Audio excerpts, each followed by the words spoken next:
आप जरा गहरी सांस लीजिए, छोड़िए।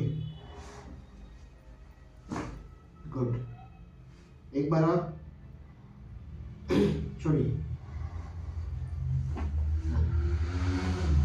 फिर से छोड़िए। एक बार और, छोड़िए।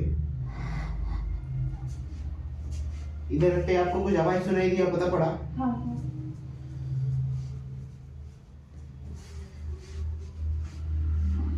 यही सब जो हमारी मांस है अकड़ जाती है, स्पाइन की मसल जो है, मांसपेशियां टाइट हो जाती हैं, स्पाइन टेढ़ा होने लगता है, और गर्दन का दर्द, पीठ का दर्द, कंधे का दर्द, हमारा ऐसा सिकुड़ते लगता है, ये होने लगता है, इससे होता है। ये जो हम लोग का व्यवस्था है, इसको अपना करके बहुत अच्छे से ठीक रखा जा सकता है।